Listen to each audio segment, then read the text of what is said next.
and spoke to them, saying, All authority has been given to me in heaven and in earth. Go therefore and make disciples of all the nations, baptizing them in the name of the Father, and the Son, and the Holy Spirit, teaching them to observe all that I command you, and lo, I am with you always, even to the end of the age. I thought those verses were very fitting for what we're actually going to be observing tonight as Neil makes his presentation of speaking of going into the various countries that they visit and kind of the thrust of IGO. Just for the order of the service tonight, I will be turning it over to Neil, and then he'll be doing his presentation. And then depending on time, we may take some prayer requests afterwards and either assign them to people to pray for the request in the coming week, or that all depends on what time it allows. So that's kind of the order of the service, and Neil, I'll turn it over to you.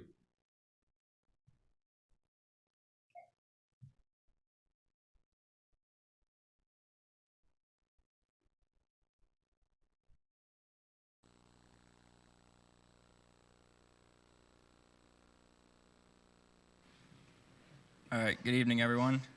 I'm not really sure how long this is going to take tonight. It could take a while. I have a lot to talk about, but we'll see how long it takes, and I might just have to cut a little short depending how it goes. But this verse that I have up here, go ye therefore and teach all nations, baptizing them in the name of the Father and of the Son and of the Holy Ghost, teaching them to observe all things whatsoever I have commanded you. And lo, I am with you always, even unto the end of the world. That's the Great Commission. We all know that. We talked about this verse quite a bit, or these two verses quite a bit in class and discussed them, what it means. And yeah, that is kind of the thrust of IGO. What we're trying to learn and talk about is what it actually means to go and teach and to baptize. So yeah, I guess I'll get started here. This was a picture. I'll go through who the names are later. If this goes long, I'm sorry. And with what I'm saying, I definitely could come across as being judgmental of the way that we do things and the way that we live our lives here. That's not my intent at all. I did learn a lot, and it changed my perspective and how I view the world. But I'm not saying that the way we do things here is necessarily wrong. I had an amazing 4 months over there. The people were awesome. We got along very well, and we had a really good time. Probably the biggest overall thing that I learned while I was there was living an intentional life. I discovered pretty quick that you can't live on the mission field, which I wasn't really doing anyway, but you can't live a solid Christian life without being intentional, and that's kind of the biggest overall takeaway that I had. And yeah, I don't want to just talk all night. If you have questions, just yell them out right as I'm going. It's easier for me to just answer them as I go than to wait till the end. But I will have a time at the end if you do have questions. And yeah, hopefully you can learn something tonight and take it home and think about it, not just see what I did and move on with your life. I think most of you know I had to quarantine for the first 2 weeks that I was there. Quarantine in Bangkok. This was the view from my hotel window. I was right in downtown. I looked out that window for many hours, but it got pretty boring. Some of the people stayed at a hotel that you could have a balcony to look out or to get outside a little bit, but it cost more, so I went to this one, and I got very tired of my room. I pretty much never got out of that room for 14 days.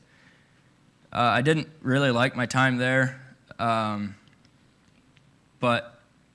it was good for me. There was a lot of good that came out of it. It kind of gave me a transition period from the busyness of life here until kind of switching into a classroom mode. We did have a couple hours of class almost every day. The teachers put some stuff together for us to give us a little bit of stuff to do, which was really nice. And we kind of got to know each other a little bit.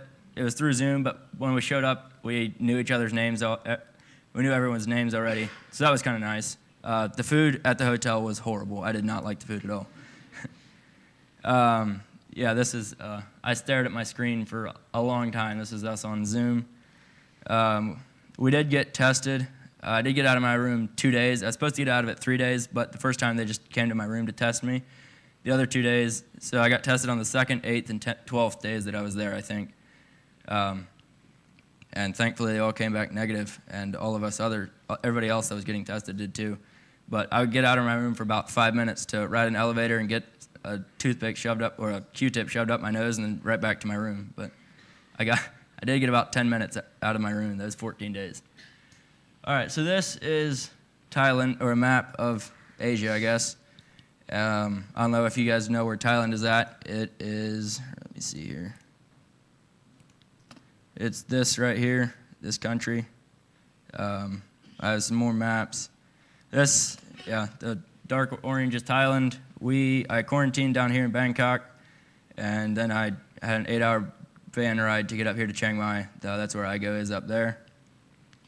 We were supposed to fly, but COVID shut some things down, so we had to drive. This is a little bit closer in view of Thailand.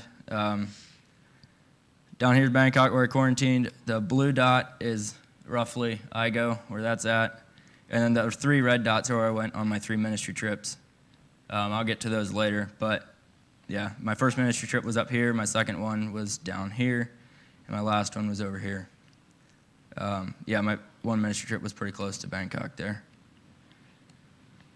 This is Chiang Mai, the city. The old city is right here at the moat. That's where we would go for random things. This dot down here is Igo. I would come about a half-hour drive over here for ministry nights on the other side of the town. But Chiang Mai is roughly Columbus size, I think, if I remember right. It seemed smaller when I was there because there isn't like a downtown the way that Columbus has. There's very few high-rise buildings there. But it's a nice city. There's way less tourists than normal, they said, because of COVID, which was kind of nice. I didn't mind not seeing a ton of foreigners other than us. This is the Igo building. The first floor down here, pretty much the whole building, the very last 2 bays, what they call them, are not Igos, but the rest of the building is all Igo. The first floor is like the lounge and the kitchen. The second floor is the chapel where we have church. The third floor, the far end is the classroom, and the near end is the study hall.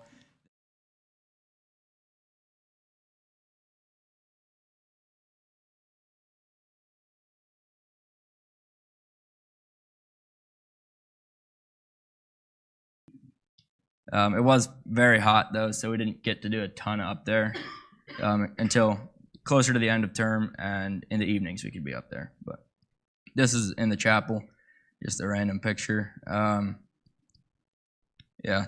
think this morning the man up front here is a church member there. He was sharing his testimony with us. This is up on the roof. The deans would often throw parties for us up there. We did a lot of other stuff up there. So this is this picture is kind of a reminder. Whenever I see it, I just kind of remember all the things that God did for us while we were there. It was a rainbow right over Igo there. I think I got there on a Saturday evening. The next Saturday, I think, is when this was. But one of Dwayne Weber, the administrator, his wife, Suzette, was kind of the one that really pushed this idea of the rainbow representing what God did for us. But we had so many miracles that happened for us just to get there. We did a ton of paperwork, way more than normal students have to do to be allowed to go. We were on different visas. Normal students go on tourist visas, which actually the students that just showed up a week ago for second semester are on that visa again. But we had to do a much more permanent style visa with a lot more paperwork and pictures, and it was a big mess, but it allowed us to go, and all that paperwork went through with very few problems. We showed up in Chiang Mai probably right as COVID was at its peak over there, which was kind of horrible timing, but we stayed perfectly healthy. I don't think any of us students ever missed a day of class because of sickness, and I think that's already different this semester. Some people are already sick over there, but COVID was in the area. It did hit some people in the church and even one of our teachers during third term, but students stayed healthy. We'd often, when we'd talk about all the things that God did to get us there, we'd remember this picture and go back to that. I have a picture later of all the paperwork that we had to do while we were there. This is a calendar that I kind of made for you guys to help you visualize what happened. I left here on the 12th of August. I got there Saturday morning, and then the blue lines here is quarantine, and then here on the 28th is when I traveled up to Chiang Mai. There was 2 van loads of us, I think, that went up. And then the red boxes are all solitude days, which I'll explain later. The orange boxes, like right here and here and here, are mentoring days. The green lines are terms, like our class periods, and the yellow is trips, if that makes sense. It's kind of, we got there, then we had 3 weeks of class, and then we had a solitude day, a mentoring day, and we'd leave on trip for roughly 10 days. That kind of varied. And then we'd come back and kind of have a weekend, and that would be 1 term, and then we'd go right into another term. And we did that 3 times. And then this last week was wrap-up week right here. It was, a wrap-up week. We had some extra things. We didn't really have classes most of the days. There was a few wrap-up classes. But we had 2 solitude days back-to-back, and then 2 half mentoring days. But I'll talk about those more when I get to them. So this is a schedule, kind of roughly what we did in a day. This happens to be 3rd term. Breakfast was at 7 to 7:30, kind of whenever we wanted to get there. I would usually get up at 6 and have some time to myself, and then go down to breakfast. Class started at 7:30. We had a 1 hour. All 4 of our classes for a day were 1 hour long. We had our first class, then a short break, and we had chapel. And chapels varied on the day. Some of the days were singing chapels. Some days there was a student council that we elected at the beginning of term, and they would take care of it. And some of the days the IGO staff would take care of. Often they would get somebody in to share their testimony or something like that.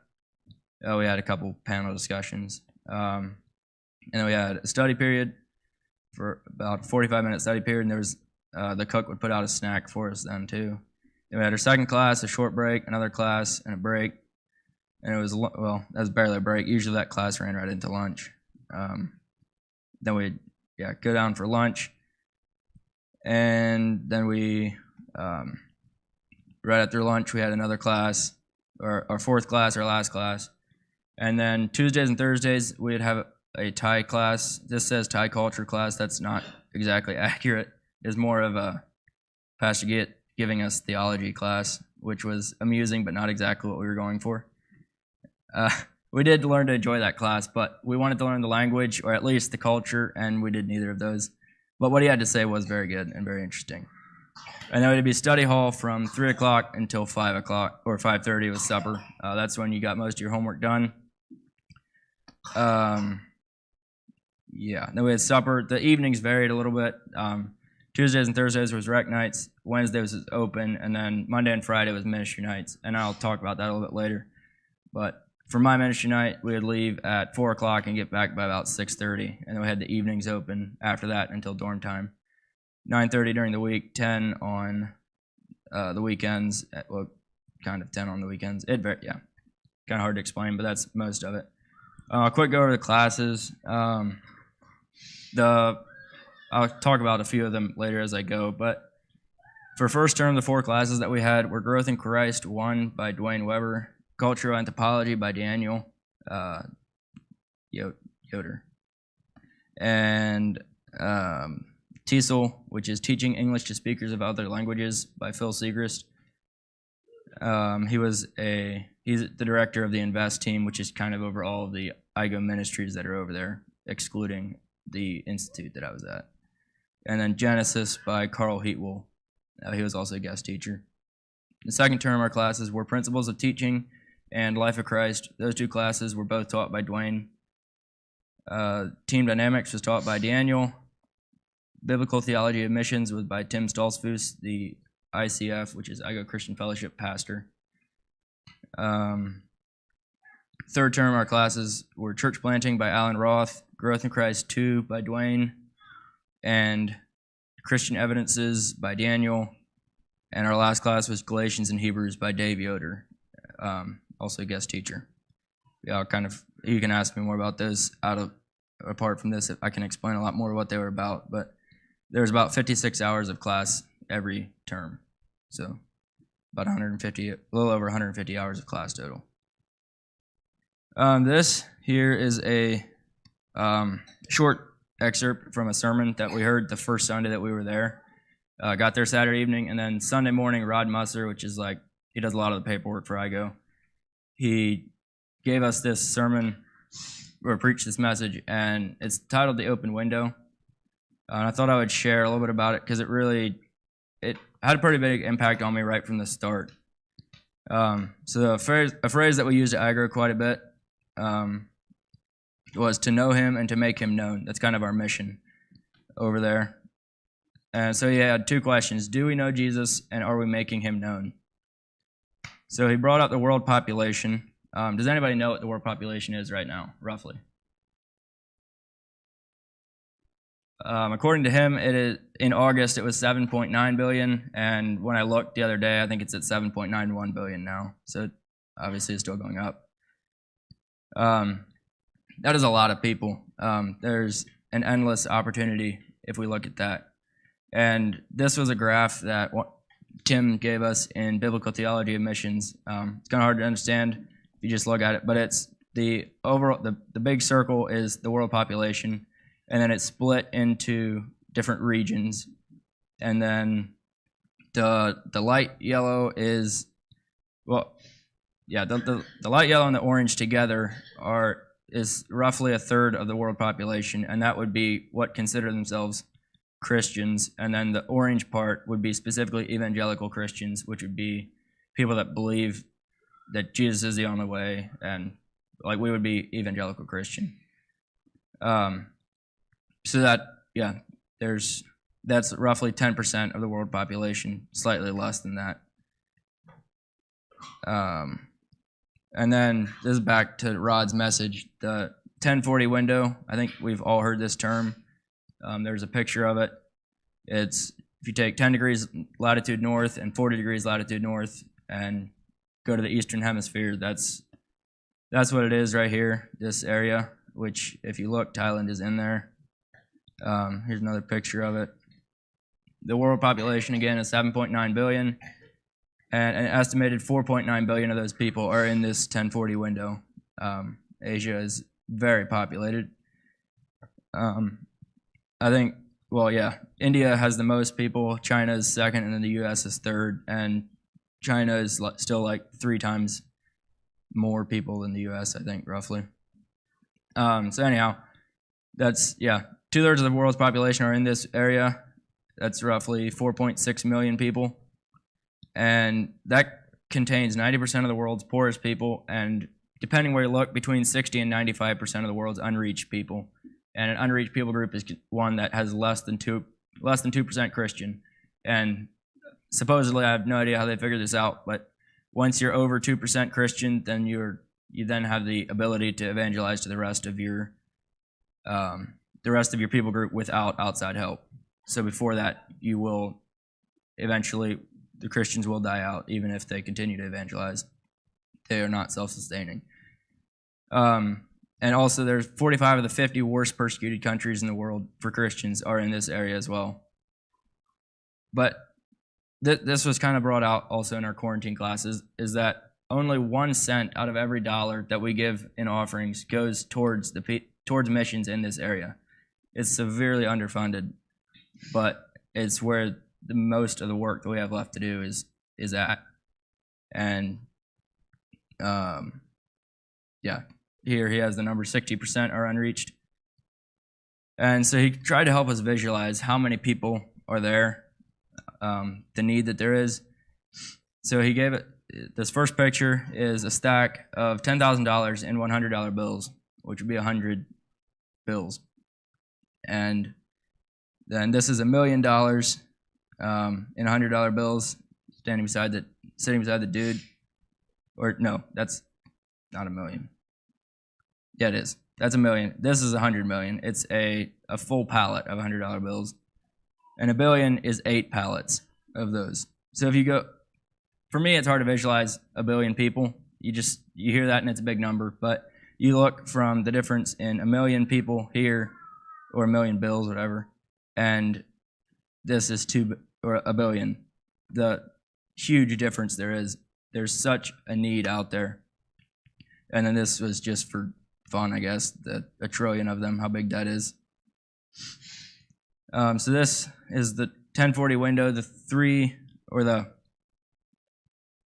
dominant religions there are Muslim in the green section, Hindu in the yellow, and Buddhist in the orange, which would include Thailand right here. There is some Islamic practice down in the southern part, but not where I was at. And then China is considered non-religious, I guess, according to this graph. And that there's roughly 2.5 billion people in that window that would hold one of those 3 religions. So his challenge for us for that week was to pick out one non-believer and do an act of kindness, and then pick another non-believer and share our faith with them. And that looked big to me. I was like, I've been here for a week. There's no way I can do this. I can't speak their language. I can't talk to anybody. How am I supposed to do this? But he gave us some ways to do it, and I did at least half of it. I did the first half, and it was kind of a goal for me for the rest of the semester. Was every week I kind of tried to do this, and in our mentoring groups, which I will also talk about later, we would set goals for ourselves for a term, and I often included this kind of in my goals to try to do this. And it really surprised me how, if you're actually out looking for people, you can pretty quickly find people to talk to and things to do for people to make a difference in their lives. And so this was just a challenge to me. Right from the very beginning, they were already pushing us to get out and to go, not just live our comfortable lives, but to get out of our comfort zones.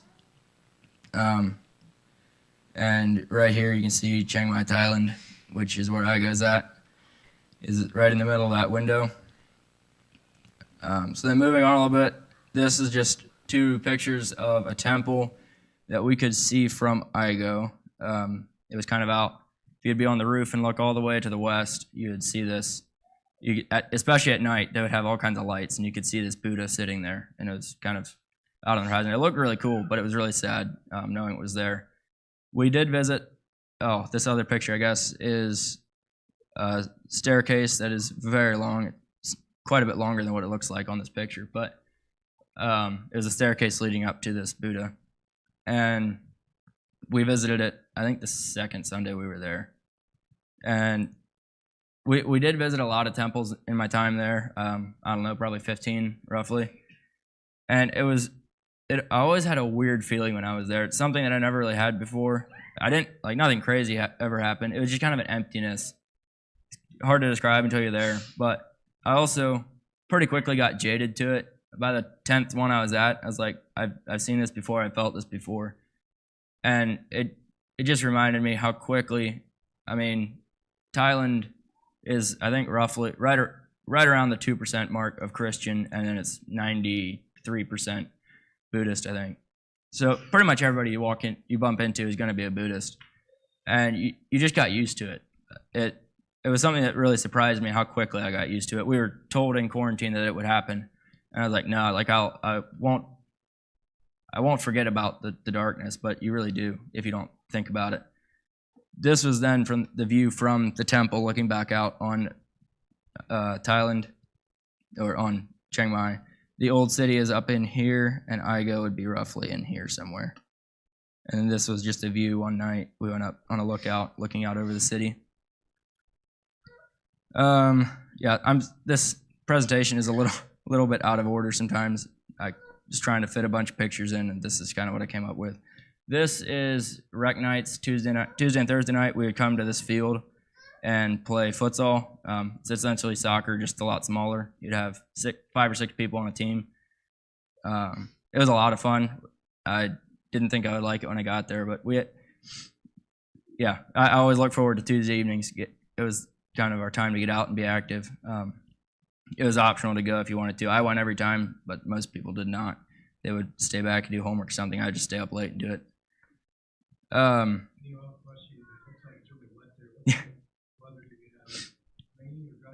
Yeah, we got there right during rainy season, kind of the middle of it. Rainy season is roughly from June to about October, and we got there in August.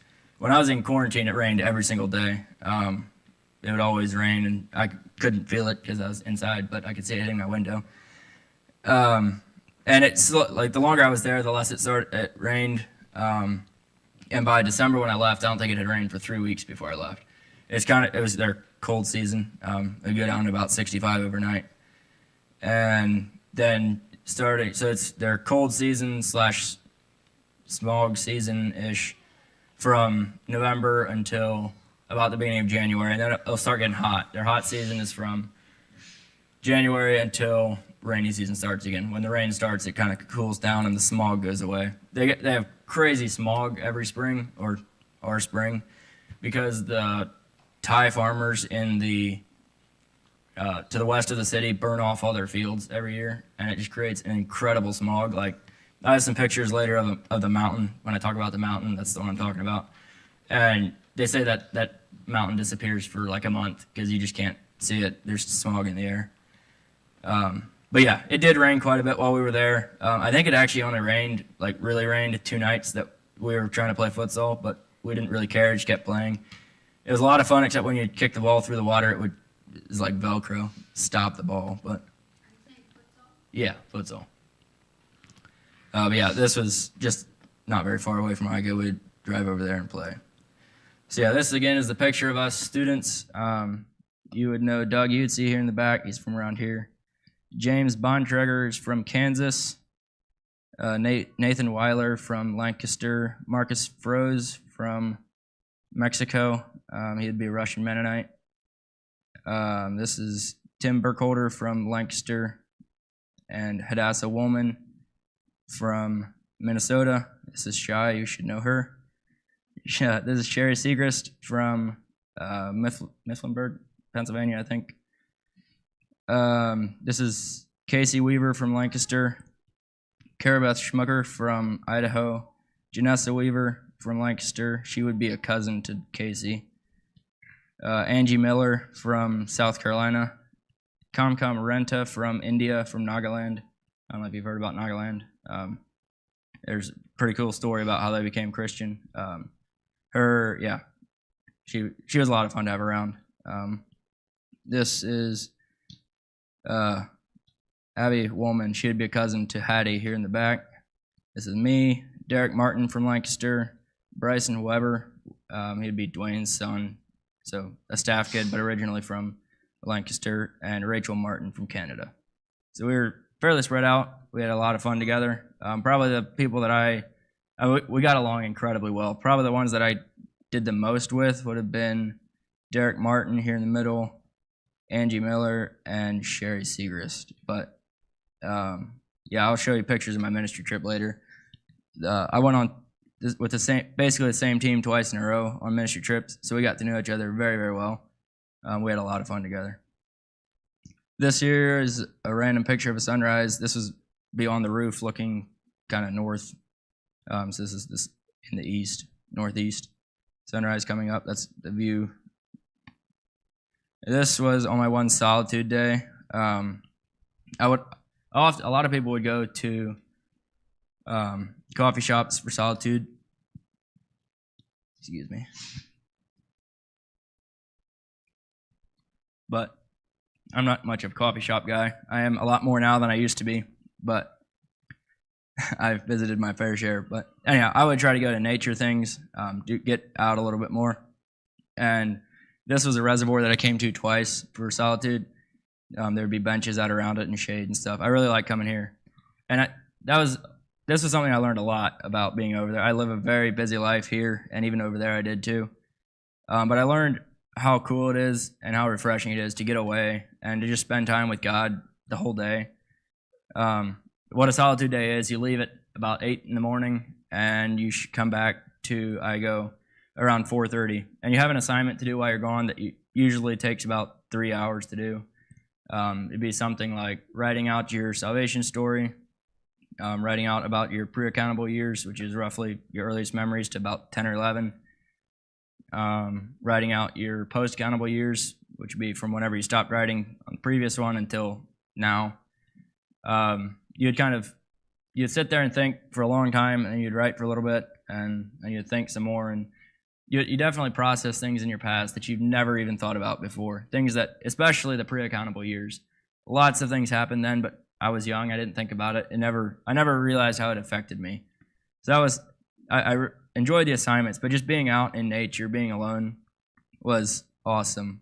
And then the next day would be a mentoring day. This is just another thing that I saw while I was on Solitude the one day. The next day would be a mentoring day, and you would go out with your mentoring group and share how your day went and whatever else you wanted to. But I'll talk about that more when that comes up. This is the picture I was talking about, the mountain. Right here, you probably can't see it, but there's a little white dot right there. That is the temple that I was talking about that you can see. Especially at night, it would really light up and it looked really cool. There's actually another one. You could only see it at night. It'd be up here. There's another temple. That one looked really cool, especially on a cloudy night because there's just a light just hanging there. You couldn't see the mountain or anything. There's another view of the mountain.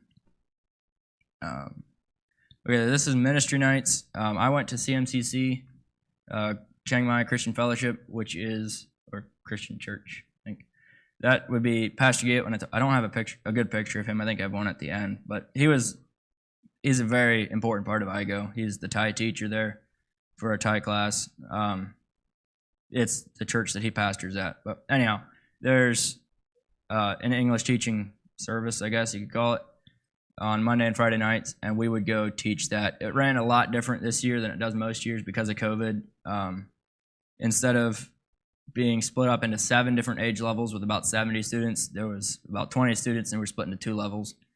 And yeah, usually teaching works a lot different. Me and the other guy that was going with me, Tim, he'd be the one sitting here at the end. We took turns teaching. I would teach Monday nights and he would teach Friday nights.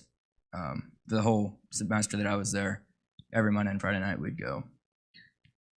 But we did have other help. It wasn't just the 2 of us thrown in. But there was one kid that knew English fairly well. So this is our class. This would be me and Tim, and then this is Kevin from South Carolina. He is teaching with Alexa Kurtz at the VCS, the school there, for the staff kids, and he would come help us usually. But this was our class. We had 4 guys and 4 girls. The one kid knew English, the one in the back here. He knew English good enough to communicate. The others knew it very little. We just kind of taught what we could. But to start with, we actually signed up to try to get out of teaching English because we didn't think we'd have to with the description of the place that it was, and we definitely had to. But I did learn to enjoy it. We had a lot of fun by the end. And this is all of us, our whole ministry night team. Me and Tim, Angie, and Hadassah. Where Come was with us too. I don't see her in the picture. She must have been chasing the kid down. There was a kid that was running away while we were trying to take pictures. And then here's Alexa Kurtz and Kevin. They also helped us. Yeah, that's all of us, I think. These are just some random pictures. This is the way they do their wiring over there. They just run lots of wires on posts, and if one goes bad, they'd do a new one. And it was very entertaining. When it would start raining, it would start lightning on the telephone post because everything would just short circuit, I guess. But we didn't have too many problems with the electric going out. It did a couple times, but it wasn't a big problem. The one other thing, there are 7-Elevens over there everywhere. There was one right at the end of our move-on, which is basically like a little housing development thing. And we ran up there a lot. I bought a lot of chocolate milk from them. I love chocolate milk. But that's kind of where we go to get our food if we were tired of the food that we were getting.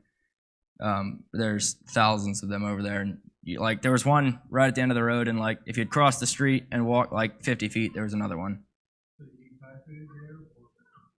At 7-Eleven? At IGO. At IGO during the week, Monday to Friday, we had Thai food. Pastor Gates' wife is actually the cook. Her name's Ampan. She would cook for us, and she made good food. I learned to eat it and kind of enjoy it. It was very spicy. I didn't approve of that part, but she made good food. But then on the weekends, we had an American cook that would come in and cook for us, Glenda. She also did a really good job. but food doesn't mean a whole lot to me, so I just kind of got used to the food. But I would go to 7-Eleven to try to get American food if I wanted it. For the most part, the two cultures, or our culture and their culture, are similar, or there wasn't like a massive culture shock. There was a few times it was a little frustrating, especially on our one trip to Khon Kaen, our last trip. We had to work. We were painting it. Well, I'll get there later, but we had some issues a couple times. But for the most part, we both understood that we came from different cultures, so you just kind of worked together. Learning the language was fun, but we didn't get to do a lot of it. Oh, also this picture. So when something would go wrong on their post, they would just throw a bamboo ladder up against the wires and climb up it. It looked super sketch, but I didn't see anything bad happen. So this is mentoring days. A couple of the pictures that I have. We went up the side of the mountain the one day, and we were at the top, and we looked out farther west, and this over here would be this last ridge of mountains. They said is Burma or Myanmar, same country. I don't know if that's actually true, but supposedly you could see over there. Just a really cool valley. And this was from a coffee shop. It was jacked way up on stilts, and you could look out and see this. This was our bikes that we'd rent to go on our mentoring days. They were pretty sweet little bikes. Very different from the bike I have here, but they worked, and they would go cruising through traffic over there. That is one thing that is very different over there is their traffic patterns. They fit. If the bike fits, you can go, and whether you're stopped or moving, it was a lot of fun to drive, but it was a little sketch sometimes. I feel like I picked up some bad habits while I was over there though, because going to ministry nights, I would drive the Song Tao, which is, I don't have any pictures of them, but it's a little pickup with a bed on the back or like a cap, and people sit in it. I go as two of them, and I would drive the one to ministry night every week or twice a week. So I'd drive vehicles fairly often, and I drive bikes on mentoring days. And I got a little reckless probably, but I haven't crashed since I've been back. This is a waterfall. I loved the nature that was over there. It was really cool. I have lots and lots of other pictures of scenery from around there. So this is my mentoring group. Our group was a little different from normal. We had the four of us guys, Bryson, Tim, Derek, and I, and then we had two mentors. Usually there's only one, Daniel and Tim. This is also Tim. But we had two because this is Daniel's last term there, and this is Tim's first term, so they were kind of working together this time, and then they'll each have their own group for this next semester. So on mentoring days, our group would always rent bikes. The first day we went out around that mountain that we saw, we just cruised out around it, and would stop at coffee shops along the way and share where we were at, what we were struggling with. I really, really enjoyed my mentoring group. We got along super well. The first week that we were there, even before we knew we were a mentoring group, we were up till very, very early in the morning, quite a few different times. We clicked really well, and then we ended up being in the same mentoring group, so that was really cool. The second day, we went off-roading. There's like a dirt trail, just went crashing up the side of the mountain. That was a lot of fun. Kind of probably ruined the bikes a little bit, but they weren't ours. And then the third day, our last mentoring day, or our last normal one together, we drove about 45 minutes out of town. There's a massive tree. It's called the Giant. There's a coffee shop in it, and that was kind of cool. We got to be out there for the day, and also saw a reservoir there. I have more pictures of our mentoring day later than one of our other ones. It's a coffee shop. You can get all kinds of different coffee. I would often get smoothies. They had really, really good fruit smoothies over there, all different kinds. I preferred their mango ones, but they were really in season right when I got there, and then they kind of went out of season. So, but yeah, you get some of the bigger ones would have some food to go with it, but usually you just get some cold coffee, and then at the end, yeah, food is very cheap over there. Their breakfast food, the favorite one that I had over there, it's called mu bing, which is pork on a stick. They just take strips of pork and shove a skewer through it and grill it, and you could get a meal's worth for about, I think it was 15 baht, which is about 50 cents. But that would be cheaper than most of their food. I love that. when we go to markets, I don't have many pictures of the markets. I loved their markets. You go get cheap food, cool stuff, and you can get a good meal for like $2. But yeah, I had really enjoyed buying cheap food. It hurts to buy a burger around here now. So this is our first ministry trip, Payal Bible College. There's about 70 students there, and all 18 of us students went together. It was the first time they've ever sent this big of a group out, but with COVID, this was the only place that could take groups. Nobody else could, we were trying to split up and go to 3 different places with groups of 6, but yeah, COVID shut stuff down, so we couldn't. This, basically our reason for being there was just to hang out with the students, get to know them a little bit. Some of them knew English. There was 3 that knew it fluently. You could talk to them. And there was a couple that knew some words, but most of them didn't really know any, so you just used Google Translate, which was obnoxious, but you still got to know them. We made some really good friends there. I had a lot of fun. I still have a couple that I talk to on my phone every now and then. But yeah, this was a worship night, the one night that we were there. We got there on a Wednesday evening, and then this was Friday night. We had a worship service.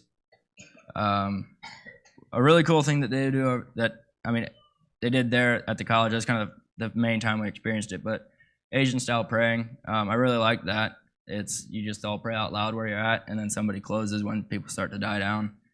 It was a really cool experience, and I learned to really enjoy it. To start with, it was a little awkward, but we went to some prayer meetings while we were there at the college, and there would be a guy up front, and he would just give out a prayer request, and then people would start praying, and then once it kind of started dying down, he'd give out another one.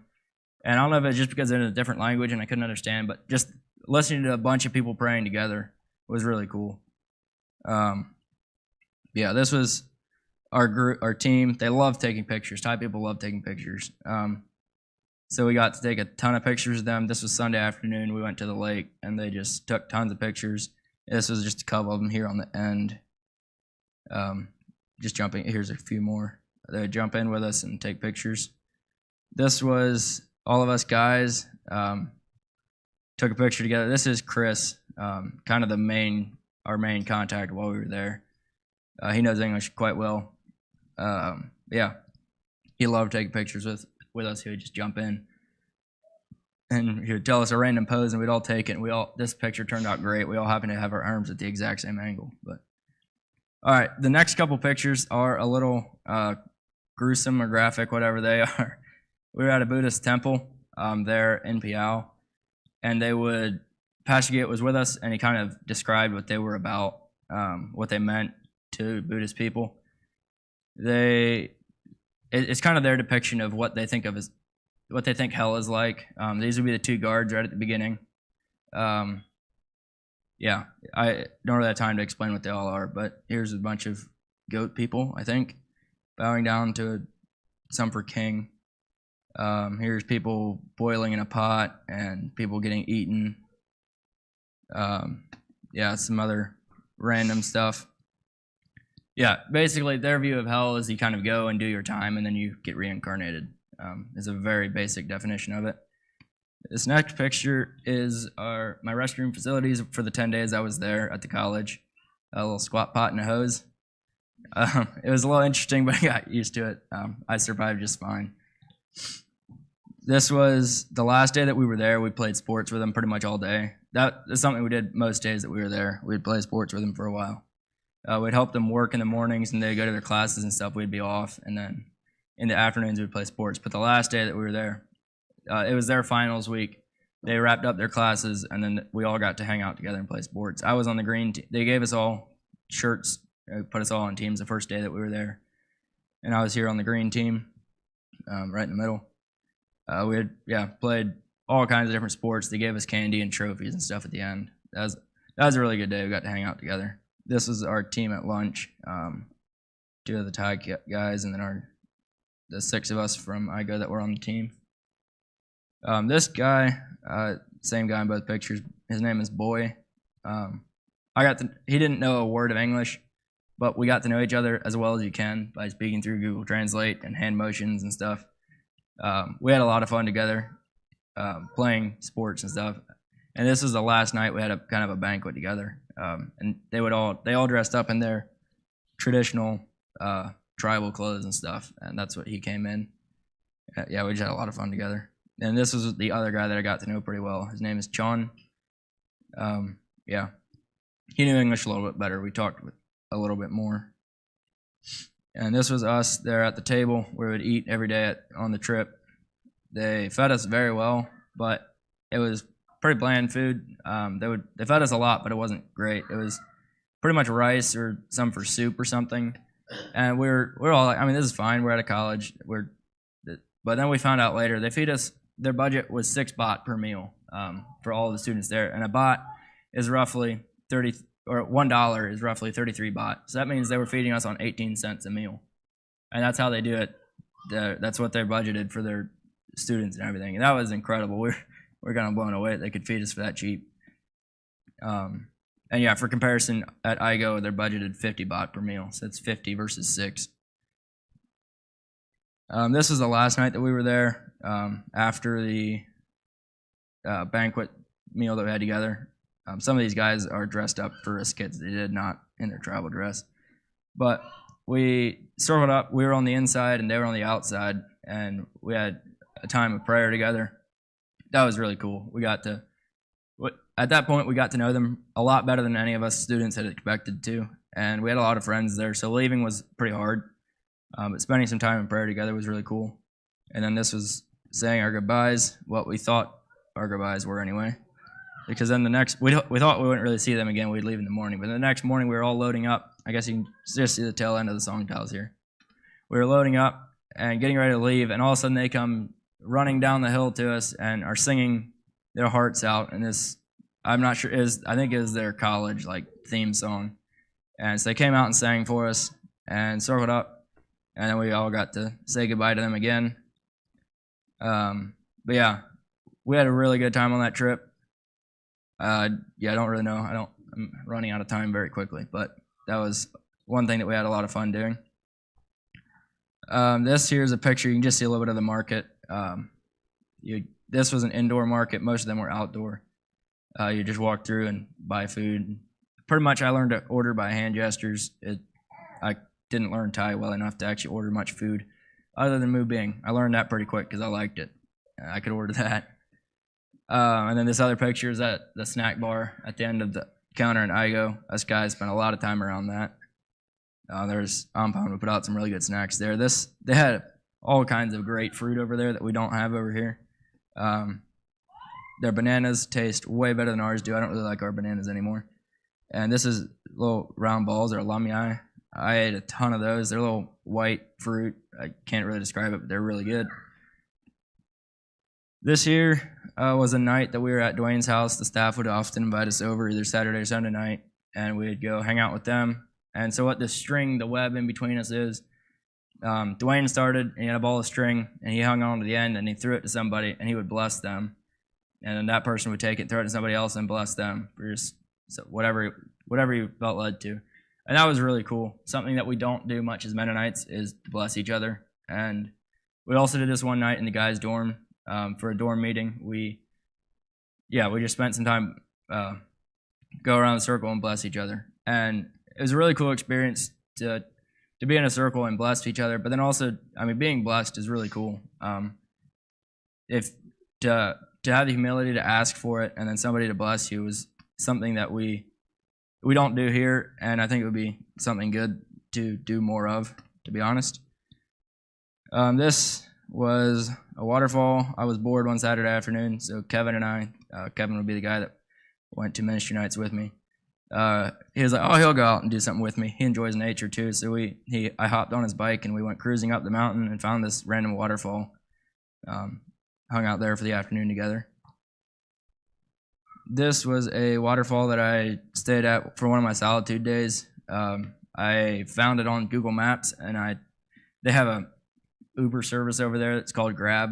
I used it quite a bit actually to get around. It was very helpful. But I ordered a Grab and I said I wanted to go. I dropped the pin and I told him where I wanted to go. He was like, okay. So it was up the mountain a ways. He cruised up, and when we got there, he was like, are you sure this is right? It's like, it'll be fine.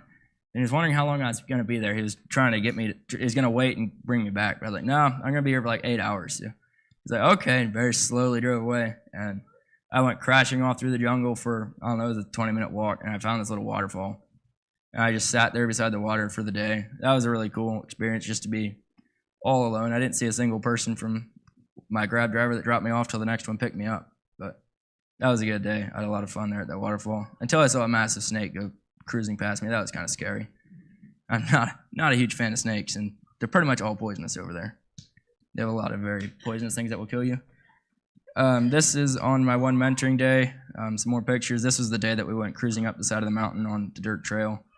You can kind of see it here. That was as nice as the trail ever looked. Usually it was, and it had just rained, so it was nice and slippery for us too. But here's us on our bikes, taking a break and letting our bikes cool off. Yeah, like I said, mentoring days were probably one of my highlights there. We'd get to go out and do something fun, but then we'd also take a break and stop at a coffee shop and share what we were struggling with in life. And that was, we got to know each other very, very well, the four of us guys. And then this is our last trip, or my second trip, not my last trip, to Chonburi. This was the group of us that went in the back, or kind of around the back. It'd be Rachel and Carrie, Ange, Marcus, Nate, and I.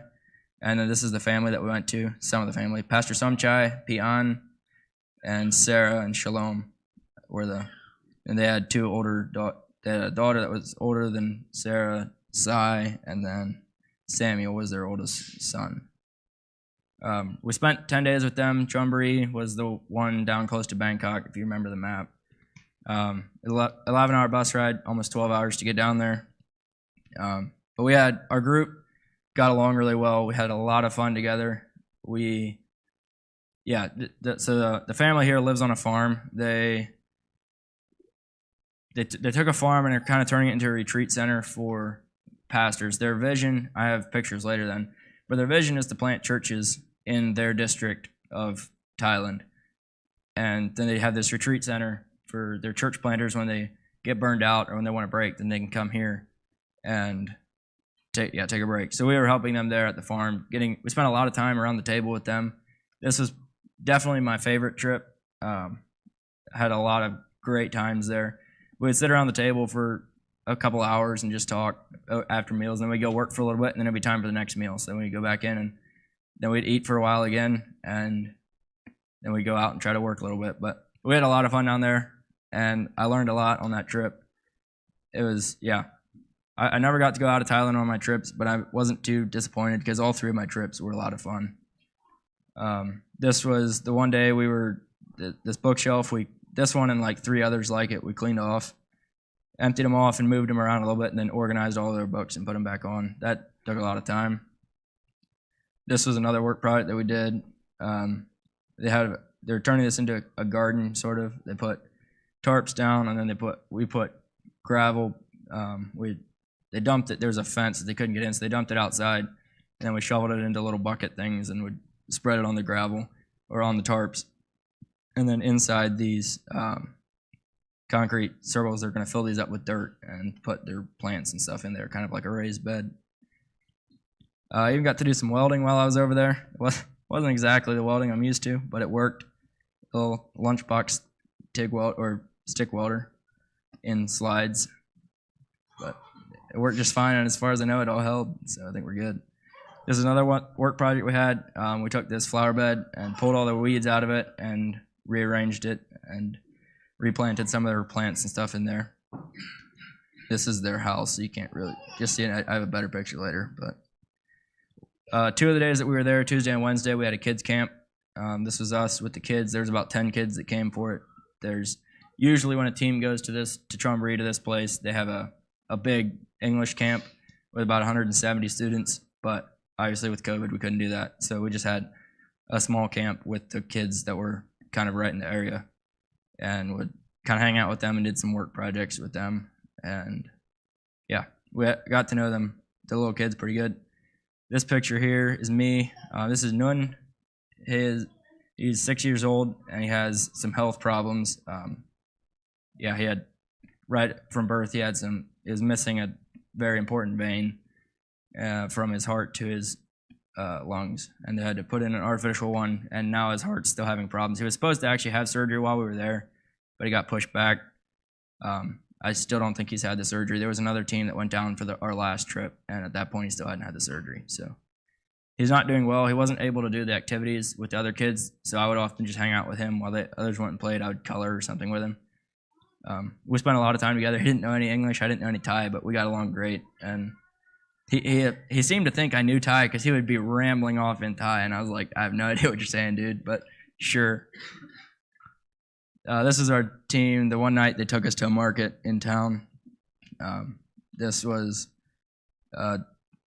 Sai and Sarah and Shalom here, 3 of Pastor Somchai's kids. And then this is Kaptan and Ganta, 2 of the kids that were with us quite a bit. And this is, I think, Bam.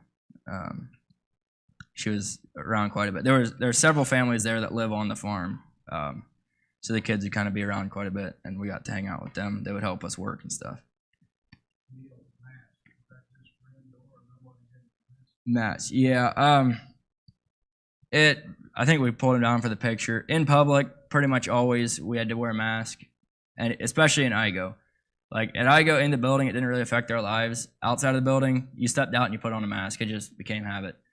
And anywhere you went, you had to wear one. They're Thai people. They have a very different attitude than Americans do. They just have accepted it, and everybody does it. Nobody raises a fuss. So it was kind of nice getting away from the drama, to be honest. But I am tired of wearing a mask. And I'm glad I don't have too much around here anymore. But yeah, on trips, it kind of depended. Like at the college, we didn't really wear them either because they said we didn't need to, and they didn't want to either. So yeah, Pastor Gates, at IGO, Pastor Gates' philosophy was if one of us gets it, we all get it. So we were happy with that. This was one of the last nights we were there. They have these little pots with a fire in the bottom and a grate on the top, and we grilled ourselves mubing that night, and I ate a very unhealthy amount because it was right in front of me and I could grill it if I wanted. But we had a lot of fun that night, getting to know some of the church family was around there for that. Got to hang out with them. This is just kind of a picture of their farm. This is their barn over here. This is the library, and there's where the books that we had to rearrange were. And this is their house. They just built this in the last couple of years. This is the same place. I'm sure you don't know, but Donovan was here. He went here on his trip as well. I think Alicia went when she was over there as well. Pastor Somchai loves to have IGO teams come around, so pretty much whenever they get a chance, we send one down there. There's just a couple of random nature pictures down there. They have a lot of ponds on their farm, and got to see some really cool sunsets while we were there. Wildlife. It's very different than what's over here. On our one mentoring day, we saw some elephants. They have lots of geckos. The geckos are everywhere. Like in the IGO building, that's not really wildlife, but they don't really have spiders and stuff as much, but they have geckos, and you got very used to just accidentally squishing a gecko. What crops do they farm fish or rice? Yeah, they have a lot of rice fields. There would have been some corn. I'm not sure if they have what else they have. I wasn't really paying attention, but this farm, I'm honestly not really sure why they call it a farm. They don't farm anything as far as I know. Yeah, the way he started out making money, it was kind of in a drainage ditch. He did used to farm rice, but their farm was kind of in a swamp, so they would dig out ponds and then he would sell the dirt off to people. And so now he has a bunch of random ponds around his property. And he got rid of the rice field because he doesn't have time for it anymore. But yeah, I'm not sure why they still call it a farm. So they don't have animals there either? They would have a couple animals. They have some sheep and 2 horses. I have a very entertaining story about the sheep, but I don't have time for that. They had some rabbits too. I think that's about all the animals they had. Their farm is very much focused to be a retreat center. They have a bunch of dorms. That's where we stayed. Yeah, their focus now is on reaching out to other pastors in the area. This is the meal table. We would sit there. Pretty much anytime we'd be sitting there for a meal and somebody random would show up, and then we'd sit there and So this family, the mom and all the kids know English perfectly. Like we could talk with them all the time. The Pastor Somchai, he kind of understands it, but he definitely doesn't talk it. So they would and the people that showed up wouldn't know English either. So the kids would translate for us usually, because usually Pion was busy, but they would share their testimonies, and one of us would share our testimony. It was really cool. It's something else that we don't really do at all over here. I mean, we share our testimony when we get baptized, and that's about it. Something that Thai people did a lot. I don't know if it's just because we were there or if they do it normally. When somebody new shows up, pretty much you introduce yourself, and then you give your testimony. And a lot of there's quite a few of the ones that we met on this trip that they had been Christians for 2 or 3 months. So that was cool to get to hear their stories. That's actually what's happening right now. This older guy in the back is giving his testimony.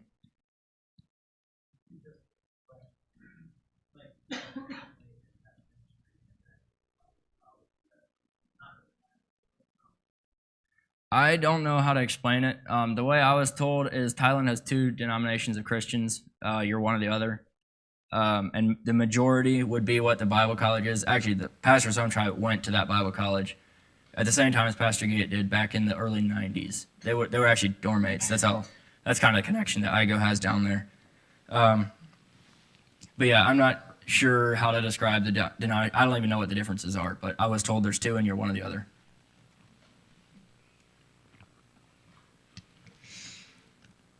Yeah, this is also us around the table. The guy there on the left is Samuel. I think it's about the only picture I have of him. He was around a little bit at the beginning and a little bit at the end of the weekend. We talked to him quite a bit. Thursday night, our last night there, we talked to him quite a bit. He has a lot of questions about Christianity and its relevance now, and just how it was for us to grow up in a Christian home, because obviously his parents didn't, and so they aren't. It was just kind of the answering questions about what it is like to grow up in a Christian home for us. We spent a lot of time talking to them, or to him specifically, and yeah, it was a lot of fun. He had a lot of really good questions, a lot of things that were hard to answer but good to think about. Us 3 guys spent a lot of time talking to him. That was really cool. Really enjoyed that. Challenged us quite a bit. This was our last day there. They took us kind of through the city. You can see this monkey sitting here on the back of the truck. It's called Monkey Mountain, and I now do not like monkeys at all. Monkeys are a terror to society. So you just drive through this place, and there's monkeys everywhere. They jump all over the vehicle. They jump up, and they said, right when we got there, like, put all your phones away, put them in your pockets, because they will grab them and run away. And so we were a little nervous, but we got in there. We bought these little bananas to feed them. And we pretty soon figured out that the bananas were a defense, because they knew that they can just attack you and then you'll get scared and give them a banana. So that's what they did. And if you didn't have a banana, you were just kind of shafted because they still came after you. And there was one, I was holding a drink cup and I was done with it, but he just came up and grabbed it out of my hand. And I was like, okay, I think it's actually the dude that's sitting up here right now. And I was sitting there and I let him have it. And a little bit later, he just grabs my arm and opens his mouth and actually like he's just going to take a chunk out of my arm. And I was terrified. I just sat there. And after a little bit, he let go and ran away. But I no longer like monkeys at all. We pretty much all of us on that trip wanted to kind of hurt a monkey by the time we were gone. But yeah, we did have fun there. It was just they were a lot more terrifying than I imagined. This is our group again. Some group pictures we took. This is at the beach. They took us there right before we got on our bus to leave. Spent the evening at the beach. That was cool. This described our group quite a bit. We had a ton of fun together, just goofing off on that trip, but we also got a lot done. And this here, I was telling you earlier about the vision that Pastor Somchai has for planting churches. So Bangkok's right here. My hotel was in here somewhere. Thailand is way up north, but right here is Chonburi. The farm was about right here. And this, I don't know if you can see it on there. There's a dotted line right through here. That's the district of Chonburi.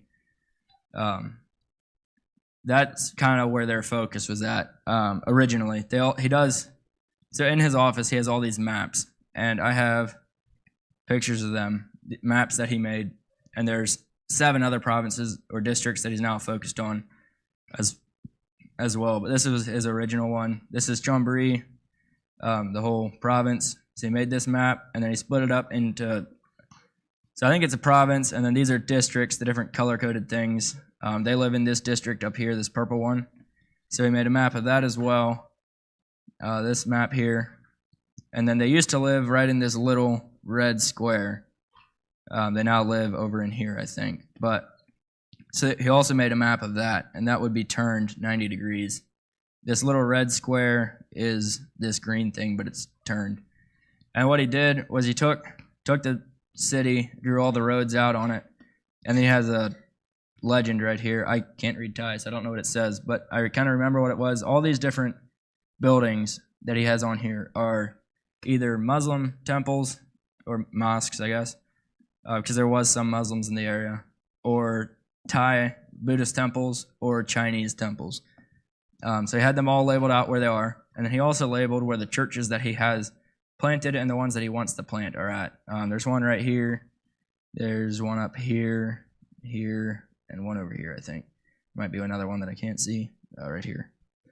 So yeah, it was really cool to see it actually mapped out. Like, he wasn't just like blindly trying to plant churches. Like, he actually had a plan. And that's something that challenged us a lot, especially the group that went down later than us. They talked a little bit more about it then. Just like how focused he was on his goal. He wasn't just like hoping to get something accomplished. He was actually out doing something about it. So that was, a challenge to me. This was one night at Tim Stoltzfus's house. They invited us over. We were getting ready to watch a movie, Tortured for Christ, which I don't know if any of you have watched it. I strongly recommend it.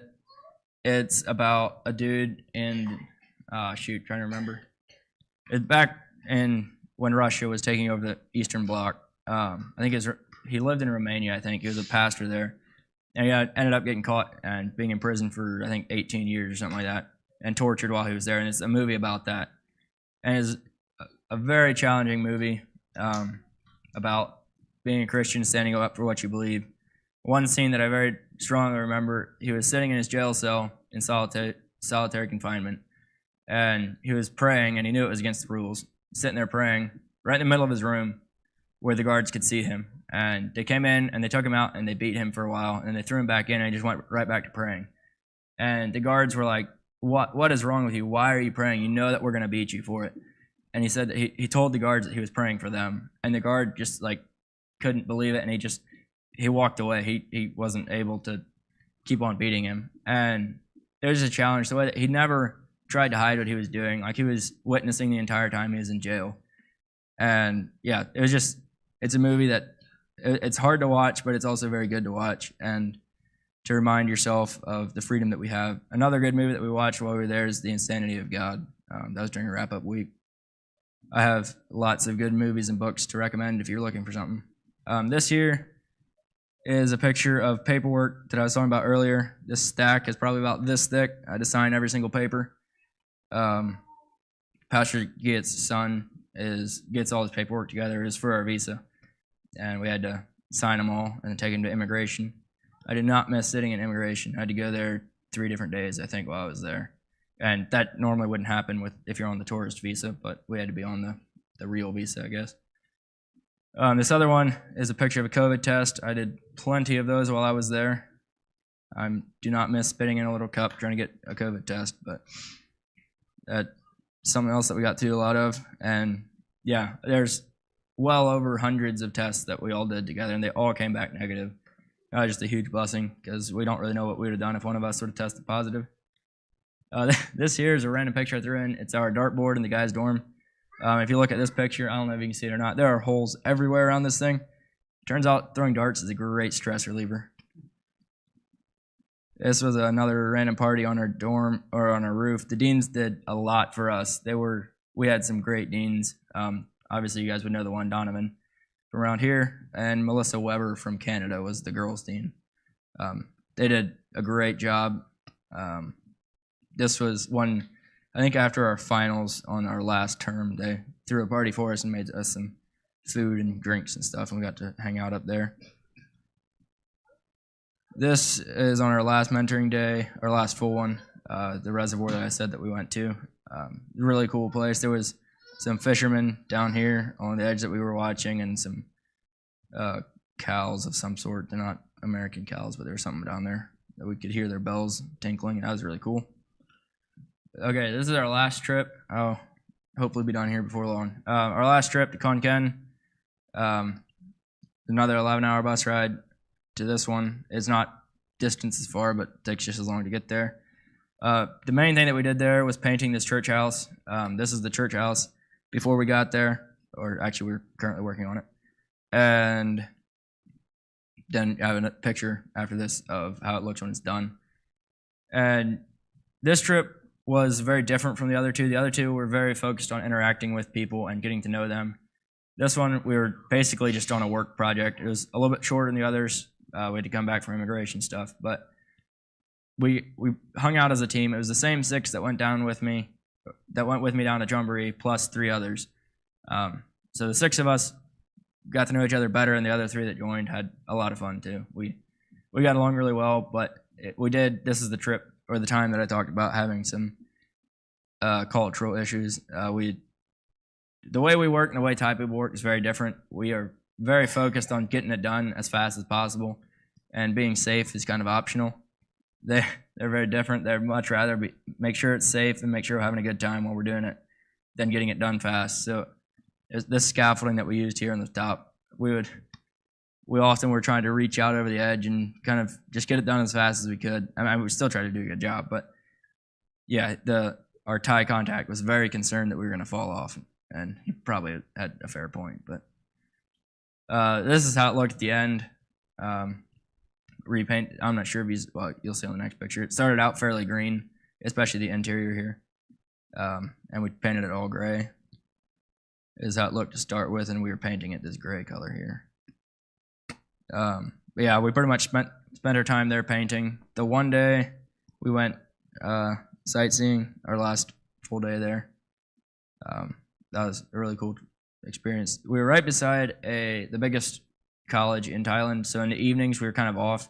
We didn't really have any interaction with other Thai people. It was pretty much just us and our one contact, and in the evenings he'd do his thing and we'd do our thing. So we'd go over to the college and went prayer walking several times and stuff, and they had all of these decorations set up for Lori Katong. It's a Buddhist holiday over there. It looks really cool. There's lights and stuff everywhere, but it has a lot of dark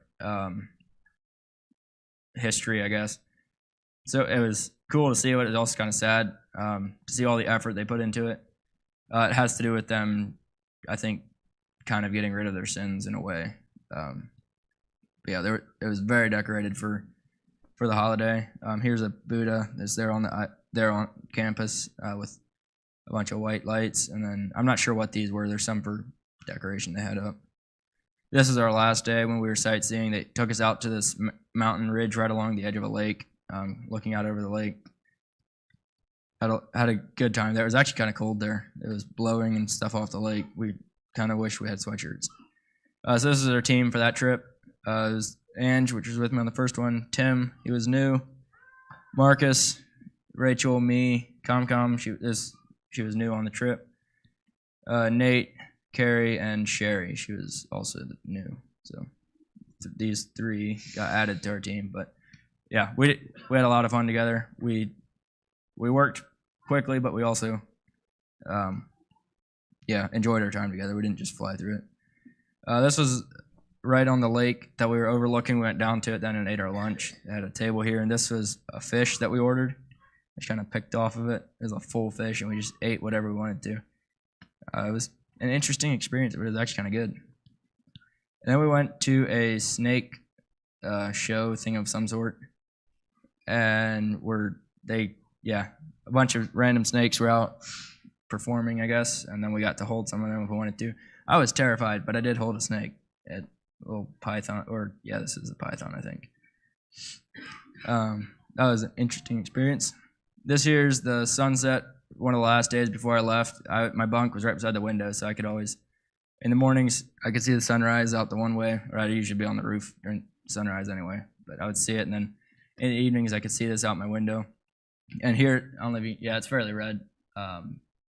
And that's because the smog season was just beginning. You could definitely see it a little bit, and then at night it would turn the sunsets red. This was some of the food that we ate there. Very normal looking food for us. you'd have rice as your base, and then you'd throw other stuff on top of it, random meat or veggies or something. I don't really remember what any of the food was called. It was all decent. None of it was great. None of it was bad. But yeah, their food is very spicy. Ampan would always cook. She says that first term she cooks a little bit spicy, and the next term is a little bit more spicy, and third term is normal for them. And by third term, I was sweating bullets every time I ate it. But I did get a little bit more used to it by the end. But whenever you go over there and order anything, you say "nit noi pet," which means a little bit spicy, and all the restaurant owners would laugh because they knew that Americans can't eat what they do. This guy is one of the last nights we were there. Like I said earlier, I was the only one that left, so everyone was kind of sad that I was leaving, but we hung out several times, had a good time together. This was on a bridge overlooking the airport. The airport is incredibly busy, so we were standing there watching airplanes come in and leave. This is Pastor Git, is a picture, like the only picture I have of him, I think. He's holding a crab that we caught while we were in Payao. But that's Pastor Git, and this is his wife, Ampan. She's our cook. They did a great job together. He is an incredibly busy man. He does a lot for his church and for the whole denomination that they work with. He's kind of a bit of a big wheel in their denomination. He's very involved in IGO. I would definitely not work without him. And his wife is the cook for us. This was the last night, or during wrap-up week while we were there. We had a banquet on Thursday night, and this is us, all of us students again. This is all of us guys. And this here's my mentoring group. Me and Derek, Tim and Bryson, and then Daniel and Tim were our mentors. Like I said, definitely a highlight of being there. We had a really, really good time getting to know each other. And we met, so we'd have full mentoring days. We had 3 full ones, and then during wrap-up week, we had 2 half mentoring days. But then every Wednesday for chapel, it was mentoring time, and we'd get together. The 6 of us would meet up, and that's when we'd set goals and go over the goals that we had set, share where we were at, what we were struggling with. It was always a really good time getting to meet once a week. It's kind of an accountability group during the terms. This is the 4 of us here from Plain City. We took a picture together, and after the banquet, we had a program back at IGO. There were some pictures shown, some memories and stuff. We went over first impressions that we wrote down when we first got there of each other. Some of them were very entertaining and very wrong, even after talking together on Zoom for 2 weeks. I had to give a speech because I was leaving, and then had a diploma for me. This was the next night, Friday night. We went out, drove pretty far south. I think it's about an hour south to they call it the lookout. It's a really cool place, and then there's a waterfall there, and then we sat around the fire that night and had a time of singing and sharing. That was a really good time, kind of wrapping up. It was the last official IGO activity for this term, Friday night, and then I left Sunday evening. We were just around at IGO Saturday for the day. But we sang Carry Your Candle. It's kind of IGO tradition when people are leaving to sing the song. So I had candles and we're singing. It was just, a really good memory of being there. This is my candle. And I still have it as a reminder of that night and IGO in general. And then this was on the flight home, leaving Chiang Mai. This is the road that I drove on ministry nights every night. And this is cruising over the Alps on my long flight home, 16 hours. That's the main pictures that I have. I still have a couple of things that I learned, things that stuck out to me. This one is a quote this one and the next one are quotes that were given to me during classes.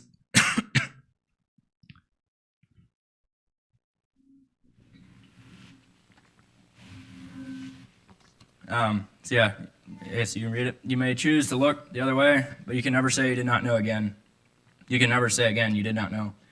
William Wilberforce said that, and I think that would have been in relation to slavery, but it's also very applicable to our Christian lives. When we see things and we learn things, we're then accountable for it. We can't just move on and forget what we've learned. And this is another quote that really stuck out to me. The gospel is only good news if it gets there in time. And I had to think, that's so true, because if it doesn't get there in time, it's kind of the worst news you could hear on Judgment Day if you never even knew about it. So yeah, two quotes that I definitely don't want to forget. And then this is just a list of things that I learned and questions that we talked about as a group or in class or something. The first one, Dwayne gave us quote or this idea to us in Growth in Christ 1. We're talking about the passage in Luke 14:25-33, the passage where it's talking about you can only be a disciple if you hate your father and mother and sister and brother and that whole list. And we were like, how does that actually work? Like, what does that actually look like? We can't, and we're supposed to be loving people. We can't hate people. And I've often heard it said, like, we're willing to go if God calls us somewhere. And Dwayne kind of pushed this thought, kind of the reverse of that, to plan to go somewhere, but be willing to stay if God calls us to stay here. That was something that really challenged me. I've thought a lot about this, how my life would be different if something sounds interesting to me, if something sounds like something that I could do for God, for the kingdom. If I planned to go there, God was going to shut the door if it's not right. And just something that I've thought a lot about since then. And the innocent people in Africa kind of goes back to the quote that I just had about it's only good news if it gets there in time. In our biblical theology and missions class, Tim assigned the book Radical for us to read by David Platt. Really good book. We also read Something Needs to Change by David Platt during quarantine. I would strongly recommend both of those books if you haven't read them, and if you have, you can maybe reread them. But in Radical, David Platt is talking about how people say that we shouldn't, or not that we shouldn't, but some people try to make themselves feel better, and the innocent people who haven't heard will definitely get into heaven because they've never heard, they don't know what's wrong. They don't know what's wrong. And he brought out the point that the innocent people will get into heaven, but that you can't be innocent without God. Everybody is, by definition, guilty, and the only way we can be innocent is through God. So that was, something that really stuck out in that class. In Dwayne's class, first class of second term, Principles of Teaching, sounds like a teaching class, but the majority of the class is actually learning how to study the Bible effectively. That was something that changed my life a lot in my daily Bible reading, to actually get a lot of useful things out of it. Instead of just reading it and moving on with my life, finding things that the Bible is telling me through it. I love that class. There was a lot of us that would say it's in the top couple classes that we took. And the thought was brought up, are we reading the Bible to actually let it change us, or are we just interpreting it for what we want it to say? And I definitely really enjoyed learning what he taught in that class, but I had to wonder why we don't teach our young people the same it's not that difficult what he taught us. It's fairly simple things, but it was very, very practical and applicable to our lives. We all learned a lot in that class, and just the whole thing of looking what it's actually saying and letting it change us definitely stuck out to me a lot. And taking the Bible literally, we often say that as Mennonites, we actually do, and this kind of goes back to my point right in front of this. Are we actually reading it and letting it change us, or are we just we think we do, so we aren't even reading it in that way? Are we just reading it to make ourselves feel good? George Mueller's Orphanage, we talked about this. I forget which book it was that we read it in for one of our classes, but when George Mueller started his orphanage, it was not, his ultimate goal was not to take care of children. His ultimate goal was to prove that God takes care of his own children, specifically financially. And we all have heard the stories about it. And I had to wonder, is that, would we not just consider him to be a little irresponsible if somebody did that today? Are we holding God back and not letting him bless us in ways that he wishes he could. And that's maybe a little bit sacrilegious because God can do whatever he wants. But yeah, something I learned a lot over there is that God blesses us when we give him the opportunity to. In our church planting class that Alan Roth had in third term, we talked a lot about churches that plant other churches, and there was a big push, to get out and to witness and to plant churches. And I had to wonder, we don't do a lot of that. I mean, I can't remember the last time our church had an outreach. Why is our churches not growing? And we talked a lot about this. I'm definitely not saying I have an answer. It is a lot of work and effort, but it was, I don't know, you can ask me more about it later, but we did talk a lot about it and reasons that we think that we are not growing maybe more than, I don't know how to say that in a very concise way. And also just witnessing in general. Some of our classes, we had assignments that we had to go out and talk to people, just random Thai people, or they didn't have to be Thai, just random people that we could talk to, which some for foreigner of some sort, usually because most of the Thai people didn't know English. There's a decent amount. I actually talked to quite a few people, Thai people that knew English. I had several good conversations with them. And I actually found one dude at a coffee shop. I met with him several different times because he wanted to keep on meeting. He had more questions for me. He's originally from the UK. I got to know him pretty good.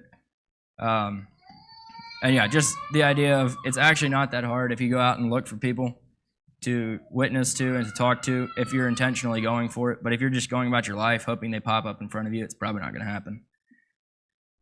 And we had one night for dorm meeting in the guys' dorm, Abraham Nelson. He's a Russian Mennonite from Canada that is currently a missionary to an underreached people group over in southern Thailand. He was in Chiang Mai for a couple weeks visiting his brother that's also there. And he came in and kind of shared his life story with us. And then he gave us this story at close to the end. He has 3 sons. And he said that when he left Canada, people often asked him why he's leaving because there's plenty of work here to be done.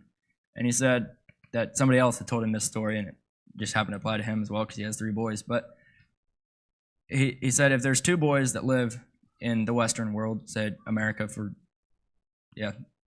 this purpose, there's 2 boys, one is a Christian, one's not, and they've obviously both heard, or the one that's not a Christian has definitely heard about it, has had the opportunity to answer, but his 3rd boy lives in the middle of the 1040 window where nobody's even trying to reach to him.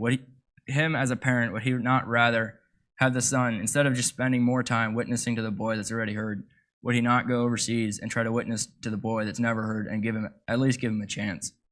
And that was, his story is incredible, Abraham's life story. He grew up in a very bad home setting, and the way that he turned his life around in the last 12 years was a big challenge to us guys. We talked about that for a long time after he talked to us, but a story that really stuck out to me.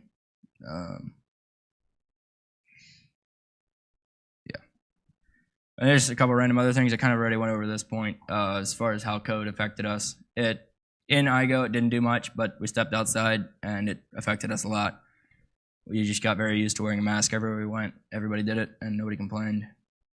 And then the culture, in general, their culture is a lot quieter than ours. If you would ask them, they would often tell you that Americans are noisy and loud, and they didn't really like it. So we tried to be a little bit quieter. And especially on our last trip, we would often want to be up late into the evening. We'd be just hanging out around the table, talking or whatever. After we'd go to the college or something and come back and be hanging out. And they would, the Thai guy that was saying would come out and ask us to be quieter because he was trying to sleep. But then in the mornings, he'd be up at 5 in the morning, banging around, showering, and he stayed in the same dorm as us.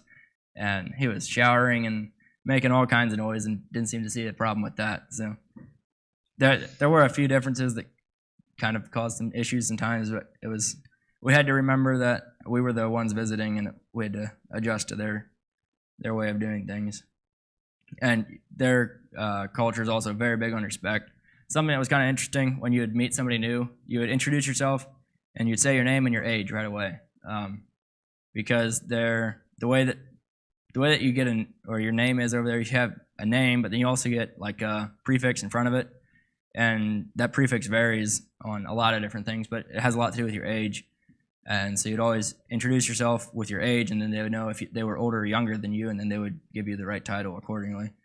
I never really understood how it worked. I used pretty much this two different. If they were older than me, I used one. If they were younger than me, I used the other one, and that was about as difficult as it got for me. And I'm sure I used the wrong one a lot, but they're very big on respect. Whenever, like, if you're walking down the street and an older person's with you or walking, you give them the right of way, and just things that were a little different. But I think that's. Oh, I do have another point. Yeah, the language.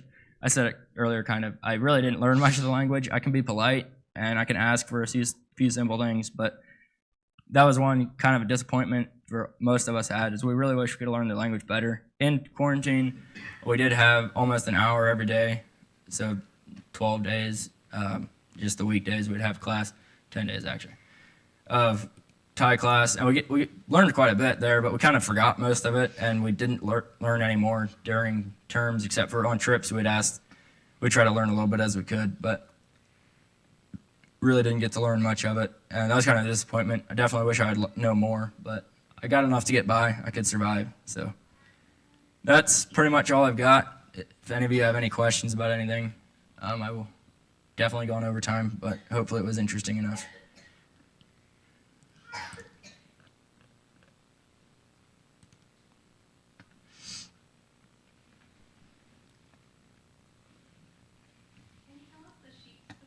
The sheep. We had Rachel that was on the trip with me. She was a nurse, and Nate that was with is kind of a paramedic, and they had this sick sheep that was in their herd. I don't know if they had like 20 in their flock or something like that, and it was about to die. So they were asking us to give it antibiotics because they didn't know what they were doing, and apparently they thought a nurse and a paramedic are good enough to be a vet. So they just gave them this bottle and sent them out to go give the sheep its medicine. And so they were messing around over there, and all of a sudden they got the sheep and they gave it the shot or the antibiotics, and then it stood up and walked away. And the Thai family was like, "Oh wow, it hasn't walked in weeks. Like, this is great." And then a little bit later, Rachel was over there doing her math again on how much antibiotics she gave the sheep, and she like triple dosed the thing. But it was walking, so we have no idea if it survived or not. But we laughed pretty much about Rachel ODing a sheep.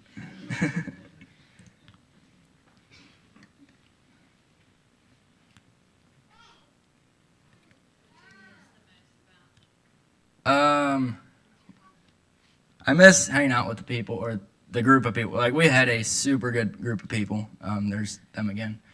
But like, we got along really well. We knew each other better than I probably know some of my friends over here. And just being able to, we had all kinds of random conversations. Like, we had anything that was on your mind, you could bring it up, and people would be willing to talk about it and discuss it, whether it was a spiritual or theology or something like that. So I definitely miss that, and just being with them, it was comfortable. And also the classes. Like, I heard before I went that the classes would be good, but I didn't realize how, I kind of went more for the trips than the classes, but the classes were by far the best part. Getting to learn what I did in those classes was awesome. And they're actually just starting class today. It's Wednesday night, so it's Thursday morning for them. They would be in class right now. 8:40, yeah. They'd be in chapel right now, tomorrow morning. So it kind of hurts to know that they're back at it, but I also have heard from them, and it's not all what I remember either, because they got 13 new students now. They have to adjust to. So, yeah, I don't know. I guess in short, I miss the people, but I also miss the classes and what I got to learn over there. When you were blessing the people, did you say God bless you, or how did you actually? We would kind of bless them for who they are. I mean, it was more than just a God bless you. You would. And bring out some of their attributes. Yeah. And it was a little different. When we did it in the guys' dorm, we were sitting in a circle there, and there'd be 8 of us guys plus Donovan, so 9 guys. And we just, the way we did it, you would ask, whenever you're ready, you would ask for a blessing, and then 4 or 5 of the guys would just kind of take turns and bless you for yeah, so the strengths that's on your life, they would kind of bless you for that. And that was probably about halfway through second semester or second term. So we knew each other fairly well at that point, and it was good to look around and actually see the strong points in each other and bring those out. And we also did that on our last mentoring days. So Thursday afternoon, we got together and so there's 4 guys in my mentoring group, and 3 of us got together and would like discuss the 4th guy, bring out a couple of about 3 or 4 of his strengths, and then 1 or 2 weaknesses that we saw in his life.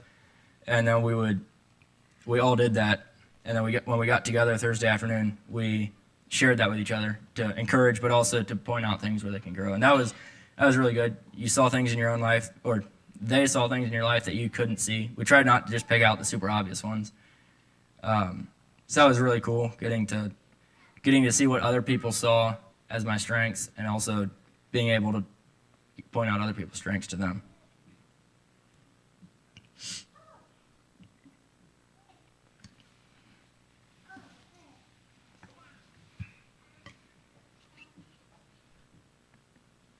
But yeah, if that's it, I will happily talk for more. If you want to come ask me a question or something like that, I feel like there's a lot more I could share. That was just a very small portion of my pictures and things I could say, but I've gone long enough, so I'll turn the time back over to Dave.